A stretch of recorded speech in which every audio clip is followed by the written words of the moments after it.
주일 6부 예배에 나온 여러분을 주님의 이름으로 환영하고 축복합니다. 아멘. 자, 우리 한번 인사 나누실 때, 앞뒤 좌우 보고 인사 나누실 때 이렇게 인사했으면 좋겠는데요. 당신은 나의 이웃입니다. 이렇게 인사했으면 좋겠습니다.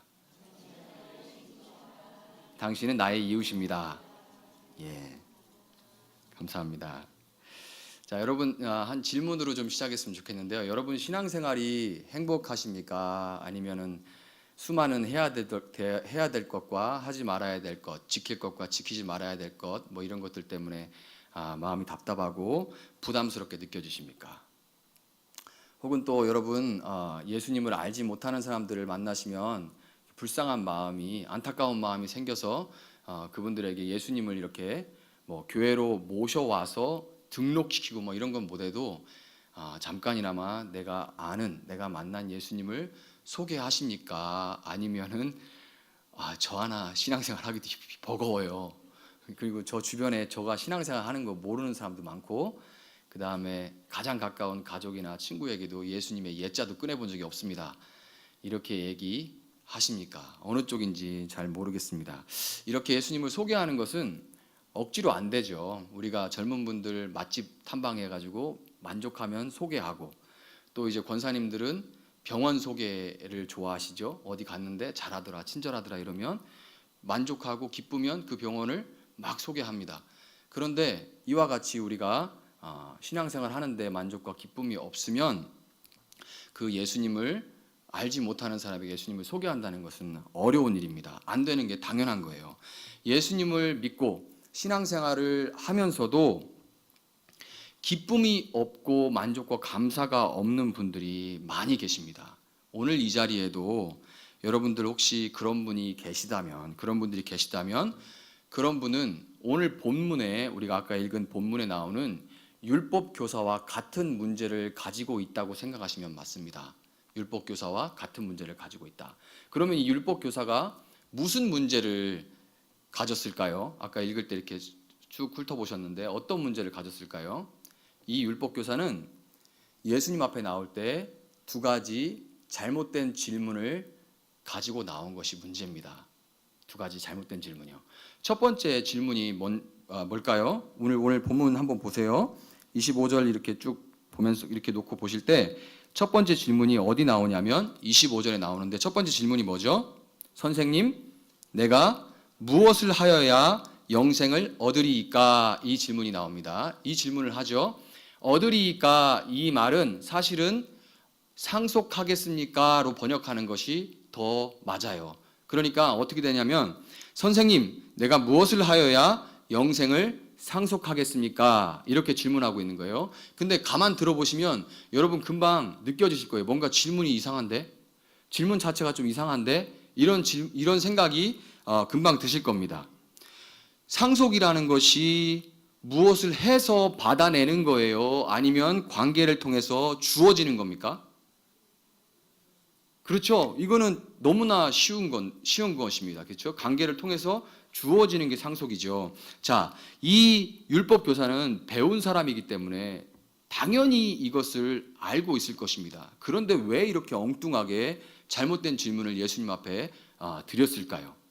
이 사람의 질문을 이렇게 깊숙이 들여다보면 이 사람이 왜 이런 엉뚱한 잘못된 질문을 했을까를 우리가 한번 살펴볼 수가 있습니다. 먼저 우리가 이 질문을 뜯어보면 이 율법교사는 어떤 마음을 가지고 있었냐면은 상속해줄, 그 영생을 상속해줄 하나님 아버지와의 관계나 그 하나님 아버지의 마음에는 관심이 전혀 없고 어디에만 관심이 있어요?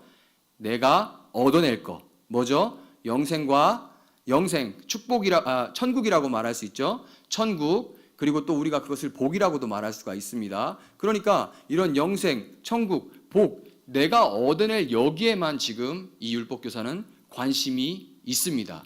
그렇죠? 그 다음에 또 뭐를 알 수 있냐면, 예수님이 무엇을 해야 되는지만 알려주시면 나는 그것을 해서 스스로 영생을 얻어낼 수 있습니다 라고 생각하는 것이 기본에 깔려 있죠. 느껴지시죠? 그 다음에 마지막에 뭐가 있냐면, 예수님을 그 율법교사가 시험하려고 하죠. 예수님을 시험하려 합니다. 예수님께서 이렇게 답하시면 왜 그것만 하라고 합니까? 이것도 있는데.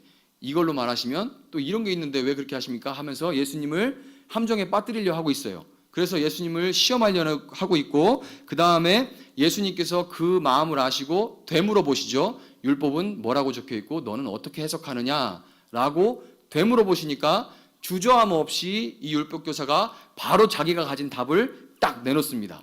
그걸 볼 때 우리는 이 율법교사가 예수님 앞에 나올 때 이미 그 마음속에 스스로 답을 가지고 있었다는 것을 우리가 알 수가 있죠. 이 세 가지를 이 사람의 질문 가운데 우리가 이렇게 찾아내서 이렇게 합쳐보면 이 사람이 왜 이렇게 알만한 사람이 엉뚱한 잘못된 질문, 무엇을 하여야 영생을 상속할 수가 있겠습니까? 라는 이런 질문을 하게 됐는지 우리가 알 수가 있는데요. 세 가지를 합치면 뭐라고 얘기할 수가 있죠? 이 율법교사는 철저하게 자기 중심적이다라는 것을 우리가 알 수가 있습니다. 그렇죠? 자기 중심적이라는 것을 알 수가 있어요. 그래서 이 율법교사가 예수님 앞에 가지고 나온 그 스스로 가지고 있던 그 답은 뭐예요? 첫 번째가 딱 예수님이 되물어 보시니까 바로 튀어나오죠. 뭐라고 합니까? 하나님을 마음과 목숨과 뜻과 힘을 다해 사랑하라, 이겁니다. 이 말씀은 신명기 6장 5절에 나오는 말씀인데요. 신명기 6장의 그 말씀은 쉐마라고 해가지고 우리가 되게 많이 알려지고 잘 알고 있는 그런 말씀인데요. 이렇게 시작합니다. 이스라엘아 들으라, 우리 하나님 여호와는 오직 유일하신 여호와시니 너는 마음과 목숨과 뜻과 힘을 다해 하나님을 사랑하라. 그렇게 한 다음에 사랑하는 방법을 알려줘요. 네가 하나님을 사랑하려면 그 율법을 마음에 새기고 부지런히 자녀에게 가르치고 강론하고 그 다음에 지켜라, 이렇게 얘기를 합니다.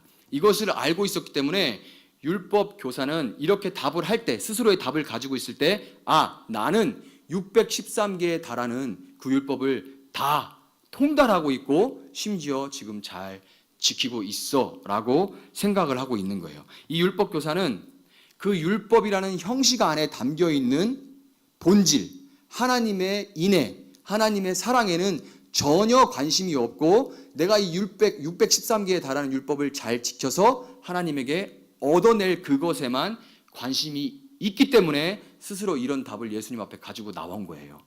우리가 여기서도 그 답을 통해서도 알 수 있죠. 이 율법교사가 자기 중심적이라는 것을 알 수가 있습니다.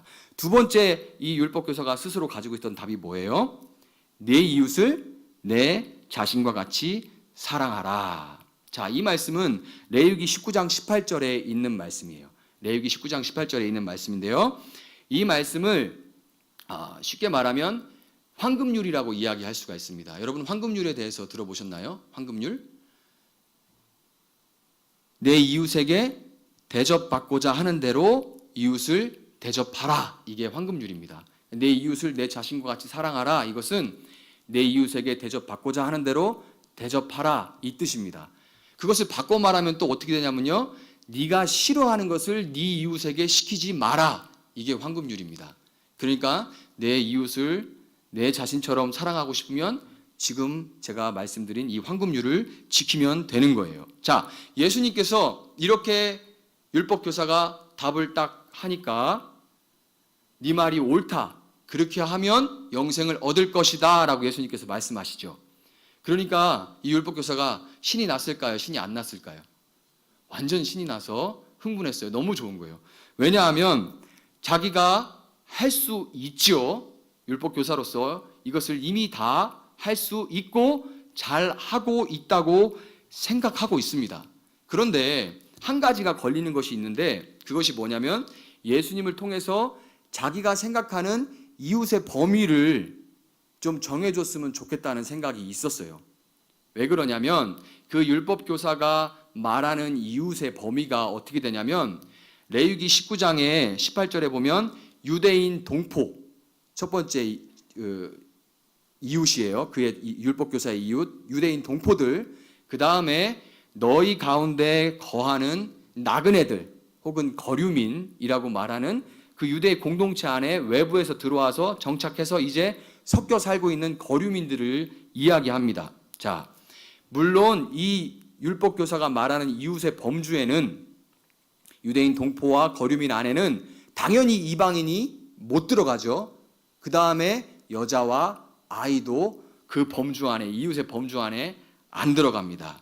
자, 그래서 율법교사가 생각할 때 그 범주 안에 있는 이웃들에게 내가 하기 싫은 것을 그들에게 시키지만 않으면 되니까, 그것이 곧 내 이웃을 내 자신처럼 사랑하는 거니까, 이거 할 수 있다. 난 이미 잘하고 있다.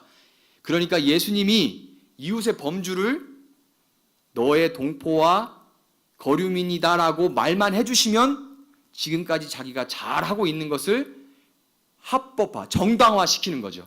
정당화시키는 거죠. 너는 옳다라고 정당화해 주는 거예요. 그래서 성경에는 뭐라고 하냐면 그가 스스로 자기를 옳게 보이려고 이렇게 얘기를 합니다. 그것은 정당화하려고 했다는 얘기예요. 자기가 지금 잘하고 있다는 것을 예수님께 정당화 받기를 원했던 거예요. 이해가 가시죠? 자, 그렇게 그런 정당화하고자 하는 마음을 가지고 이 율법교사가 두 번째 잘못된 질문을 던지는데 그게 무엇입니까? 찾으실 수 있죠? 내 이웃이 누굽니까? 이렇게 물어보는 거예요. 이 마음을 가지고 이 율법교사는 예수님께 내 이웃이 누굽니까? 라고 물어본 거예요. 여러분, 신앙생활을 아까 제가 처음에 말씀드린 신앙생활에 기쁨이 없고 만족이 없으신 분들은 내가 무엇을 하여야 영생을 상속하리까 이 질문에 대해서 어떤 답을 가지고 계실까요? 대부분 어떤 답을 가지고 계실까요? 스스로의 답을 그분들도 가지고 계신데 어떤 답을 가지고 계실까요? 주일을 성수하고 그리고 헌금을 꼬박꼬박 내고 말씀을 꾸준히 읽고 조금씩이라도 그리고 기도 많이 하고 그리고 되는 대로 교회 봉사를 하다 보면 시간이 지나면 교회에서 직분을 얻게 되고 직분을 얻는 것처럼 영생을 얻을 수 있을 것이다 라고 생각하는 것이 그분들이 가진 생각입니다. 그런데 율법 교사가 간과하고 있는 것이 있어요. 이해하지 못하고 있는 것이 있습니다. 그렇게 성경을 잘 알아도 간과하는 것이 있고 또 신앙생활의 기쁨과 만족과 감사가 없는 분들도 간과하고 있는 것이 있는데요. 그것이 무엇이냐면 율법이라는 것은 한 개만 어기면 아니면 또 다 잘하다가 다 잘하는데 하나만 어기면 한 번만 어기면 하나만 어기면 모든 것을 다 어기는 것이 바로 율법입니다. 그것을 야고보서 2장 10절에서 이렇게 말씀합니다. 누구든지 온 율법을 지키다가 그 하나를 범하면 모두 범한 자가 되나니. 자, 여러분 이렇게 말씀하시는데 어떻게 매 순간 사람이 하나님을 마음과 목숨과 뜻과 힘을 다해서 사랑할 수가 있습니까? 어떻게 사람이 한 번도 이웃에게 내가 싫어하는 것을 안 시킬 수가 있겠습니까? 우리 싫은 소리도 하게 되고 싫은 것도 다른 사람 시키게 되잖아요. 자기도 모르게 시키게 되는데 어떻게 한 번도 안 시킬 수가 있겠어요? 자, 그러면은 주일 성수를 하는 거 그리고 꼬박꼬박 헌금하는 거 말씀 조금씩이라고 읽고 기도 많이 하는 이런 것들을 통해서 영생을 얻는다고 생각하는 것은 어떻습니까? 여러분 늘 그렇게 살 수 있습니까? 늘 그렇게 살 수 있어요? 없죠. 그럼에도 불구하고 그런 것이 신앙생활이다라고 이미 마음에 스스로의 답을 가지고 있어요. 혹은 처음에는 안 그랬어요. 신앙생활 처음 시작할 때는 안 그랬는데 시간이 지나다 보니까 어느새 나도 모르게 신앙생활이라는 것은 하나님 앞에 예수님 앞에 뭔가를 해드리고 뭔가를 얻어내는 거 뭔가 하고 뭔가 얻어내는 것이라고 점점 시간이 지나면서 생각하게 되는 분들이 많으니까 신앙의 기쁨과 감사함이 신앙생활에 없게 되는 겁니다. 제가 어떤 권사님을 만나 뵀는데 그때 그분 권사님이 이런 말씀 하셨던 것이 기억납니다. 제가 나이를 자꾸 먹으니까 예전에는 기도도 많이 꼭 그렇게 말씀하시죠, 권사님들. 기도도 많이 했는데 지금 자꾸 이제 힘도 없고 하니까 기도를 예전처럼 못 하는데 거기까지는 괜찮습니다. 그런데 기도를 못 하다 보니까 자꾸만 자식들과 손주들한테 안 좋은 일들이 생겨나고 나도 자꾸 여기저기 더 아파서 신앙생활이 재미가 하나도 없고 교회 가는 것도 부담스럽다. 이제 가기도 싫다라고 얘기를 하시더라고요. 그러면 이게 어떻게 된 거죠? 처음에는 안 그랬었잖아요. 그렇죠? 그런데 시간이 교회 생활을 오래 하다 보면 자기도 모르게 신앙생활이라는 것이 뭘 드리고 뭘 받아내는 걸로 점점 우리는 생각하기가 쉽다는 것입니다. 자, 이렇게 잘못된 질문을 가지고 있기 때문에 예수님께서 오늘 비유를 주신 거예요. 이 잘못된 질문을 가진 사람들 때문에 예수님께서 오늘 비유를 주신 겁니다. 율법 교사의 생각을 깨뜨리시기 위해서, 그리고 우리의 신앙생활에 기쁨과 감사와 만족함을 회복시켜 주시기 위해서 오늘 비유를 주신 것입니다. 자, 오늘 이 비유의 배경이 되는 예루살렘과 여리고가 있는데요. 예루살렘은 지난번에 제가 한번 말씀드린 것 같은데 한 해발 800m 정도 되는 고지에 있고요. 여리고는 해수면보다 250m 정도가 낮습니다. 그러니까 고도가 한 1000m 정도 차이 나는 거죠. 그리고 이 여리고는 요단강에서 한 7km에서 8km 정도 떨어져 있어요.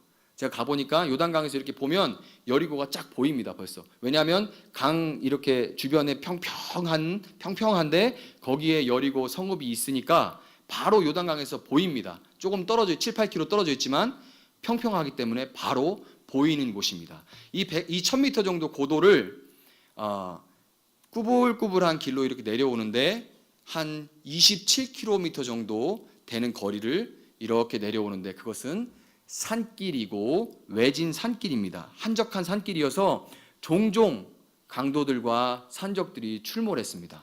그런데 이 강도들, 산적들은 반항하고 저항하지 않으면 죽이는 일, 오늘 이 본문에 나오는 사람처럼 이렇게 때려서 죽게 되는 일은 거의 없었다고 합니다. 자, 여러분, 이 배경을 들어보실 때 이 본문에 나오는 비유의 배경은 우리의 인생길과 너무 흡사하다는 생각이 여러분 마음에 들어오실 거예요.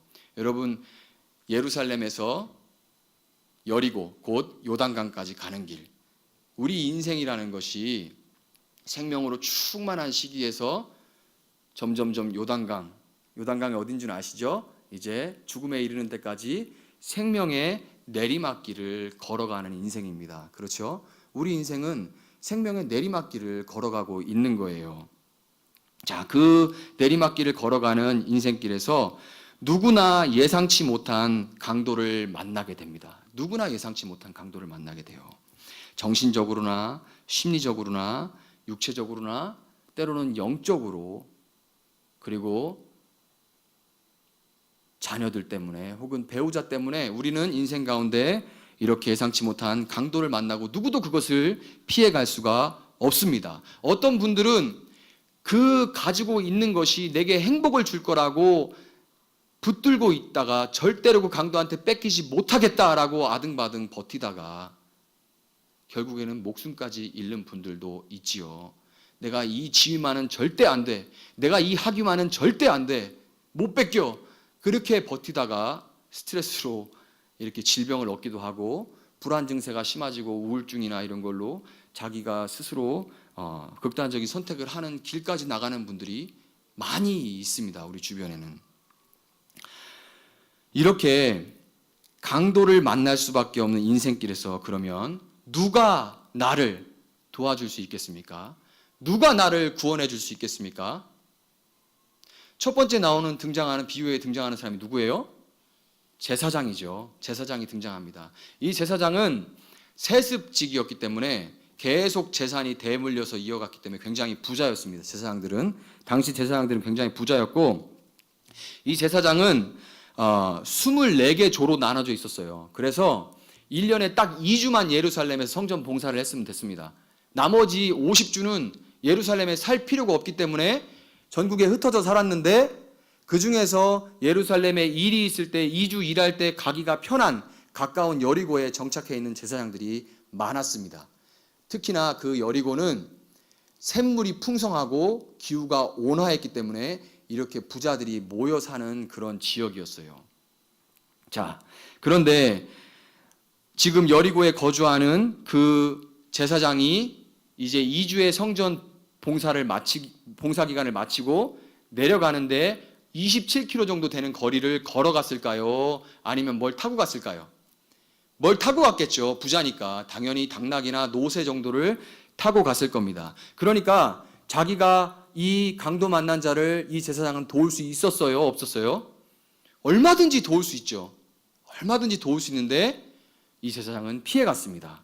우리가 생각해 볼 수 있는 것, 그리고 제사장이 피해갈 수 있었던 이유를 우리가 생각해 보면 그 제사장은 인종에 매여 있었던 것이 이유가 될 수 있었어요. 인종에 매여 있던 건 제사장은 유대인들의 지도자였기 때문에 그 강도 만난 사람이 유대인이라면 당연히 가서 그 사람을 도와야 하는 의무가 있는데 안타깝게도 그 지금 강도 만난 사람이 옷이 다 벗겨졌죠. 그래서 이 사람이 어디 사람인지를 모르겠는 거예요. 그러니까 그 의무에서 자유로울 수 있죠. 그래서 안 도운 겁니다. 또 이 제사장이 핑계를 댈 수 있는 게 무엇이냐면 제사법에 걸린다는 것을 핑계로 댈 수가 있죠. 이 제사장들은 절대로 시체를 만지면 안 됩니다. 시체를 만져서 부정해지면 성전에 제사 드리는 그 성물을 먹을 수가 없어요. 제사장인데 제사를 못 드리고 성물을 못 먹으면 필요가 있어요, 없어요? 없지요. 그러니까 절대로 시체를 만지면 안 됩니다. 자, 그런데 예수님께서는 굉장히 정확하게 비유에다가 말씀하시기를 제사장이 지금 예루살렘으로 올라간다고 말씀하셨어요? 내려가고 있다고 말씀하셨어요? 그러니까 지금 2주의 성정 봉사 기간이 끝나고 일을 다 마치고 지금 집으로 돌아가고 있는 길이에요. 그러니까 변명의 여지가 없이 제사장은 지금 왜 이 강도 만난 자를 피해간 거예요? 자기가 손해볼까 봐. 자기가 손해볼까 봐 그런 거예요. 제사장은 자기 중심적이었고 자기가 피해를 입을까 봐 이 사람을 피해간 겁니다. 왜? 만약에 이 사람을 도와주다가 죽기라도 하면 시체가 되잖아요. 내가 당장 제사는 안 드려도 되지만 그렇지만 어쨌든 내가 여리고에 내려가서 내 돈을 들여서 재물을 사서 정결 의식을 치러야 돼요. 그게 싫은 거예요. 그 다음에 만약에 내가 부자인 거는 다 알고 있는데 옷 입은 거나 말 타는 노새나 당나귀 타는 거나 봤을 때 부자인 건 다 아는데 강도들이 숨어 있다가 저 제사장을 덮쳐야겠다 하고 이 강도 만난 사람을 거기다가 그냥 눕혀놓고 덫을 놓은 거라면 제사장이 그런 생각을 했을까요? 안 했을까요? 금방 합니다. 금방 합니다. 이거 덫이면 함정이면 어떻게 괜히 얽히지 말자 하고 도망가 버린 거예요. 여러분, 우리가 가족, 친척, 그리고 친구와 동료들, 이 사람들은 우리와 같은 옷을 입은 사람들이죠. 유대인으로서 아까 그 강도 만난 사람이, 많은 학자들이 강도 만난 사람은 유대인일 것이다 라고 얘기를 하는데요. 그렇지만 옷이 찢겨져서 알 수가 없었죠. 이 유대인처럼 이 같은 옷을 입은 사람들, 그것들이 우리 가족, 친구, 동료들인데요. 이들도 우리가 인생에서 돈이나 건강 때문에 강도를 만나는 일이 일어나면 지금 당장 그들에게 목숨이 왔다 갔다 하는 일이 아닌데도 불구하고 너무나도 가까운 사람들, 나와 같은 옷을 입은 사람들에도 불구하고 그들은 그때 우리를 도와주지 않고 그리고 때로는 그리고 많은 경우 도와줄 수가 없습니다. 대신 아파줄 수가 없으니까요. 또 아까 제가 제사장을 그 사회적인 지도자들이라고 얘기했죠. 여러분, 우리가 인생에서 강도를 만났을 때 사회 지도자리라고 얘기하는 그런 전문가들, 정치, 경제, 교육, 국방의 전문가들이 그 강도 만난 사람을 이렇게 위로하고 그들을 돕나요? 아니면 자기가 속한 단체의 유익을 위해서 그들을 재단하기에 바쁩니까? 비근한 예로 그 세월호가 침몰했을 때 여러분 만약에 입장을 바꿔서 여러분이 세월호에서 그 아이들을 잃은 부모가 됐을 때 그 사회의 지도자들이란 사람들이 그 세월호의 자녀를 잃은 부모들에게 그들을 보호하고 했습니까? 아니면은 자기들이 속한 단체의 이익에 있어서 이렇고 저렇고 재단들을 했습니까? 그런 강도를 만날 때 사회적 지도자들도, 우리가 존경에 맞지 않는 사회적 지도자들도, 사회 시스템도 우리를 도와줄 수가 없는 경우가 대부분입니다. 그러면 레위인은 두 번째 사람이 레위인인데요. 이 레위인도 피해갔죠. 레위인도 피해갔죠. 레위인은 왜 피해갔을까요?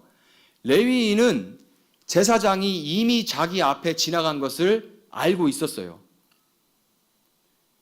아마도 레위인은 제사장이 2주 동안 성전에서 봉사하는 동안에 그 제사장을 돕는 역할을 하고 그 기간이 끝나서 레위인도 지금 집으로 돌아가고 있는 것일 것입니다. 근데 제사장은 낙이나 노새를 타니까 빨리 갔고 레위인은 걸어가니까 재정적인 차이 때문에 걸어가니까 지금 뒤처진 거예요. 그런데 알고는 있죠. 제사장이 앞에 갔다는 거를.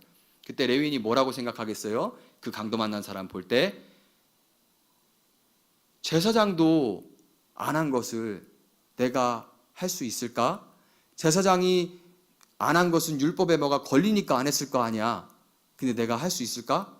그런 생각과 이 사람을 내가 업든지 들든지 들어 매든지 해서 여리고로 내려가면 거기에 제사장이 있을 텐데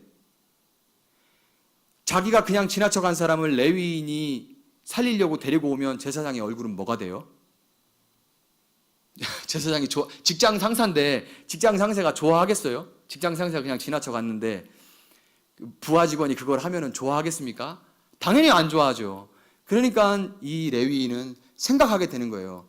내가 이 사람 데리고 가봐야 좋을 게 하나도 없다. 결국에는 뭐예요? 자기의 유익에 도움이 전혀 안 되고 손해가 되니까 자기 중심적인 생각에서 그 강도 만난 자를 버리고 간 것입니다. 그런데 여러분, 사마리아 사람은 어떻게 했어요? 34절을 보면 사마리아 사람은 기름과 포도주를 가지고 그 병든 자를 돕고 치료했죠. 그는 그가 가지고 있는 할 수 있는 모든 수단을 동원해서 그 강도 만난 사람을 도왔습니다. 그 다음에 자기 짐승이 뭔지는 정확히 기록이 안 돼 있지만 자기 짐승에 그 강도 만난 사람을 태우고 자기는 걸어갑니다. 여리고까지 희생을 하고 있는 거예요. 그렇죠? 그 다음에 말씀의 35절에 보면 그 이튿날이라고 돼 있죠. 그 이튿날. 이 말로 볼 때 이 사마리아 사람은 밤을 새워서 그 사람을 간호했다는 것을 우리가 알 수가 있어요. 여기저기 막 피를 철철 흘리고 신음소리를 내뱉고 있고 거의 반 죽었으니까 그 사람 어떻게 내버려둬요? 주막에다 옮겨놓은 다음에는 밤새 간호를 했던 것입니다. 그 다음에 2데나리온을 남기고 떠나면서 또 무슨 말까지 합니까? 내가 돌아올 때 잔금을 지불하겠다. 이렇게 얘기를 하고 떠나죠. 이 2데나리온은 일주일에서 2주 정도의 그 주막, 여관 반값입니다. 그러니까 1주, 2주 정도의 반값을 미리 내놓은 것도 되게 고마운 일이죠. 근데 거기다가 뭐라고 하냐면 내가 돌아올 때 잔금을 계산하겠습니다 라고 얘기한 거예요. 약속을 한 거죠. 왜 했을까요? 그때 당시에 이 주막을 하는 사람들, 여관을 하는 사람들은 평판이 되게 안 좋았어요. 그래서 사람들이 무전취식을 하면은 그 무전취식을 하는 사람들을 노예로 팔아버린 일이 비일비재했다고 합니다. 그러니까 지금 이 밤새 간호한 이 강도 만난 사람이 이제 깨송깨송 살아났는데 자기는 가야 되니까 갔죠. 근데 살아났는데 돈이 조금 부족해가지고 이 못된 이 괴팍한 이 여관 주인이 이 사람을 그 모자란 돈 때문에 종으로 팔아버리면 돼요, 안 돼요? 안 되니까 약속을 한 거예요. 내가 올 때 잔금 틀어드릴게요. 그러면 그것 때문에 안 팔게 되는 거죠. 그렇게 그 사람의 이후의 일까지도 다 배려하고 걱정한 거예요. 자, 마지막으로 가장 중요한 것이 뭐냐면 여러분, 이 사마리아인이 다 죽게 된 유대인을 지금 자기 짐승에 싣고 여리고는 유대인 지역이죠. 유대인들이 사는, 특히 제사장들 이런 사람들이 많이 몰려 살고 있는 유대인 지역에 지금 들어간 거예요. 그래서 여관에 이 사람을 눕힌 겁니다. 그러면 이 사마리아인과 유대인이 얼마나 원수지간인지는, 그리고 얼마나 유대인들이 사마리아인들을 고깝게 보고 아주 낮게 보는지 천시하는지 여러분 이 얘기는 다 알 겁니다. 아실 겁니다. 그렇죠? 그런데 이런 관계 속에서 지금 사마리아인이 다 죽게 된 사람을 데리고 유대인의 지역에 들어간 것 자체가 목숨을 건 일이에요. 여러분 한번 예를 들어드리자면은 일제강점기라고 한번 생각을 해보세요. 우리가 지금 1920년대 30년대로 돌아가가지고 일제강점기 시대에 조선인이 피를 철철 흘리면서 다 죽어가는 일본인을 길에서 발견해가지고 자기 짐승에 실어서 일본인 거주 지역에 데리고 갔다면 그 일본인들이 당신의 이 호의에 감사드립니다. 우리가 이제 맡아서 이 사람 살릴게요 라고 얘기하겠어요? 아니면 네가 죽였지, 네가 이렇게 했지 라고 다 몰아서 그 사람의 생명까지 해할 수가 있겠어요? 전자일까요? 후자일까요? 당연히 후자죠. 당연히 후자입니다. 그런데 이 사마리아 사람은 그 유대인을, 강도 만난 사람을 자기 짐승에 싣고 목숨을 걸고 그 유대인 지역에 들어간 것입니다. 이 비유를 말씀하신 다음에 36절에 예수님께서 이렇게 말씀하십니다. 이 세 사람 중에 누가 강도 만난 자의 이웃이 되겠느냐? 이렇게 질문하십니다. 여러분, 율법교사는 유대인이었기 때문에 사마리아인을 굉장히 미워했죠. 그래서 사마리아 사람입니다 라고 대답을 안 했어요. 도저히 자기 입을 떼서 제사장과 레위인도 안 한 일을 내가 개같이 여기는 사마리아 사람이 했다고? 라고 말을 도저히 못해가지고 자비를 베푼 사람입니다 라고 대답을 했어요. 자비를 베푼 사람입니다 이렇게 대답을 했는데, 여러분, 강도가 득실되는 세상에서 도울 자는 자기 중심으로 자기 손해만 따지는 사람이 아니라 자기 손해보다 생명을 귀하게 보고 자비를 베푼 사마리아 사람 한 사람뿐이었습니다. 왜 그렇게까지 했나에 대해서 성경이 말을 하는데, 왜 이 사마리아 사람은 그렇게까지 했는지 성경의 대답이 나오는데요. 33절 한번 같이 볼게요. 33절 한번 보세요. 눈으로 보시고 왜 그렇게 했다고 성경이 답을 합니까? 그를 보고 뭐 했다고요? 불쌍히 여겨 이렇게 나옵니다. 불쌍히 여겼다는 말은 헬라어로 스플랑크니조마이라고 돼 있어요. 스플랑크니조마이라는 말은 우리나라 말로 이렇게 의역하자면 속이 문드러진다 이런 뜻이에요. 속이 문드러진다 이런 표현들 쓰시죠. 속이 문드러진다, 너무 안타깝고 불쌍해서 속이 문드러진다 이런 뜻입니다. 여러분, 이와 동일한 표현을 쓰신 분이 금방 여러분 마음에 떠오르실 거예요. 마태복음 14장 14절에 예수님께서는 목자 없이 헤매는 무리들을 보시고 불쌍히 여기십니다. 그렇죠? 마가복음 1장 41절에 예수님은 갈릴리의 문둥병자를 보시고 불쌍히 여기십니다. 그리고 예수님은 누가복음 7장 13절에서 아들을 잃은 나인성 과부를 보시고 불쌍히 여기십니다. 여러분, 강도를 피할 수 없는 인생에서 도움은 내 스스로의 노력이 아니라 불쌍히 여겨서 자기 목숨을 걸어주시는 예수님을 통해서 오는 줄 믿으시기 바랍니다. 아멘? 아멘입니까? 예수님은 강도 만난 우리를 불쌍히 여기셔서 자신을 미워하는 세상에 오셨어요. 마치 유대인이 사마리아인을 미워하듯이 예수님도 당신을 미워하는 세상 가운데 우리를 불쌍히 여기셔서 오셨습니다. 사람으로.